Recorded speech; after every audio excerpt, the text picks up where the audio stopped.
So, for today's video, mga loves, humana ko og on board and right now, kagainan ako na-receive ng mga parcel from JNT, Flash Express. Duwa sa JNT and sa Flash Express, and right now ako siyang ipakita sa inyo ha.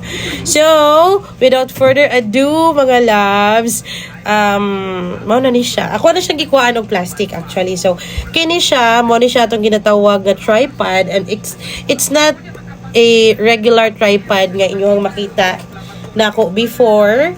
Kini siya, ako ni siyang gi-order. It's because naibog ko sa tripod ni Kuya Bricks, and it's very useful, especially sa mga trabaho nga namin sa media, and always may nag-live broadcast. So, I will be using this one this coming fiesta, our Pasayaw Festival. Dahil, guys, akong papel, dahil! This coming Pasayaw Fiesta, mga lab. So, ako na lang po ipakita sa inyo ha, para nga makita ninyo as in. So, mo ni siya. This is how it looks like. It's very mubo, very gamay, but not totally gamay. Pero, grabe ang magic ani niya, mga labs. As in, so, ako ipakita sa inyo ha. Ing-ani ni siya. And, ing-ani ang iyang holder.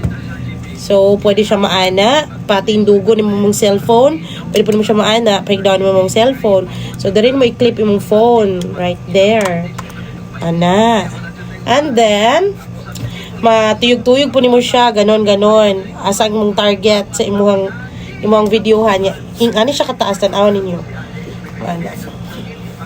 We? Oh my God, dili makita sa camera. And ato siyang, syempre, na siya ing-ani, oh. Uy, dapat ibilangkan, maguni siya daan. Ato siya ibilangka daan. Ibilangka daan. Kaya medyo mahirap. Kung sa ito gitulo ni Kuya Bricks na ko, dapat ibilangkan siya daan. So, ano siya. Nakalahi niya sa old nga mga tripods na to. Wala mo good siya, kanibitang ing-ani nga ga-protect. Moto nga, mura siya, muloy-loy ra siya ba? Karon na naman siya. So, morning nakalahi sa iyaha. And it's very taas. Yan. So, look. Gikan sa gikan sa salog. Here ang salog, oh. Oh, there. Na, ana. So, taas dyan siya as in. Taas pa siya sa mong standard sa station. Nga, ano. Okay, so let's move to the next level. Let's move sa tong next nga parcel. So, ako sa i-video ninyo, ha. So, nara ang mic na mo sa station, di ba? Taas na ganiin na siya. Pero tanawa kong stand na Kuya Bricks is color silver. I think ang iya ako all black. Yan. So, mo ni siya para mag-live kita o na dira. Ana. So, nya na lang na to. Ano.